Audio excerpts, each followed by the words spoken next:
नमस्कार, आप सभी का डेन न्यूज मधुबनी खबरें आप तक पर स्वागत है। मैं हूं आपके साथ अंजलि मिश्रा।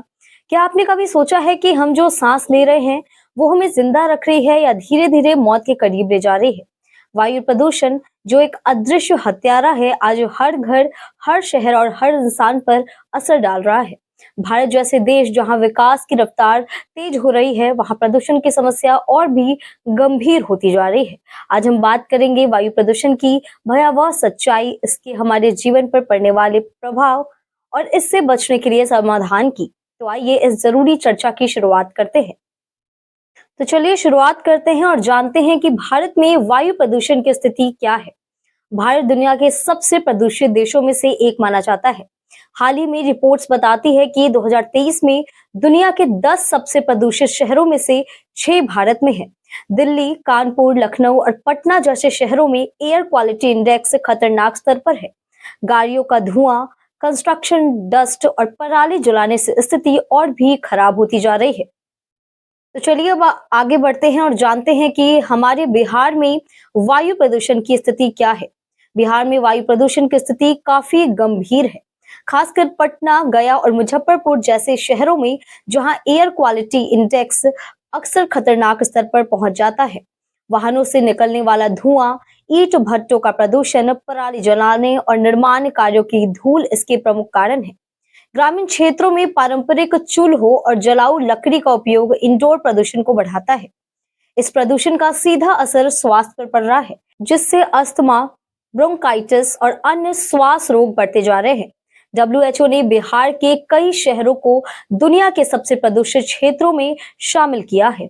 सरकार ने ईंट भट्टों में नई तकनीक, पराली प्रबंधन और हरित अभियान जैसे कदम उठाए हैं, लेकिन जनता की भागीदारी भी आवश्यक है।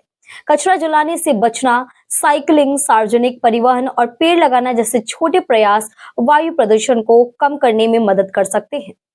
तो चलिए अब आगे बढ़ते हैं और बात करते हैं कि यूएनओ यानी यूनाइटेड नेशंस ऑर्गेनाइजेशन और डब्ल्यूएचओ यानी वर्ल्ड हेल्थ ऑर्गेनाइजेशन की इस विषय पर क्या चेतावनी दी गई है। संयुक्त राष्ट्र और विश्व स्वास्थ्य संगठन ने कई बार इस विषय पर चेतावनी दी है। उनके मुताबिक वायु प्रदूषण सालाना करीब 70 लाख लोगों की असमय मृत्यु का कारण बनता है। यह जलवायु परिवर्तन को भी तेज कर रहा है। अगर हम नहीं सुधरे तो भविष्य और भी भयावह होगा। आइए अब आगे बात करते हैं कि कई डॉक्टर और कई वैज्ञानिक इस विषय पर क्या कहते हैं। वायु प्रदूषण का सीधा असर हमारे स्वास्थ्य पर पड़ता है। सांस की बीमारियां, अस्थमा, फेफड़ों का कैंसर और दिल की बीमारियां तेजी से बढ़ रही हैं। खासकर बच्चों और बुजुर्गों को ज्यादा खतरा है।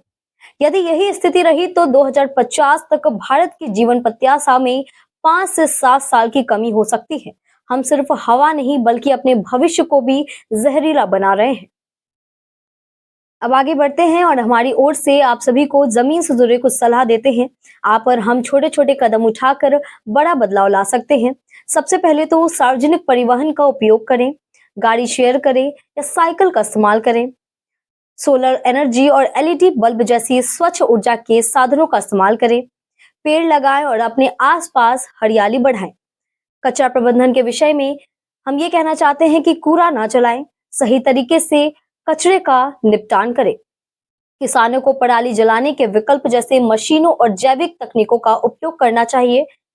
अंत में साफ हवा हर इंसान का अधिकार है। आइए मिलकर इस अधिकार की रक्षा करें। आज से ही छोटे छोटे बदलाव शुरू करें। याद रखें, हमारे प्रयास हमारी सांसों की सुरक्षा है। धन्यवाद। अगर आपको यह वीडियो अच्छी लगी हो तो हमारे चैनल डेन न्यूज खबरें आप तक मधुबनी को लाइक, सब्सक्राइब और इस वीडियो को शेयर करना ना भूलें। मैं अंजलि मिश्रा अपने सहयोगी वीडियो जर्नलिस्ट सोनू कुमार के साथ डेन न्यूज खबरें आप तक मधुबनी पर।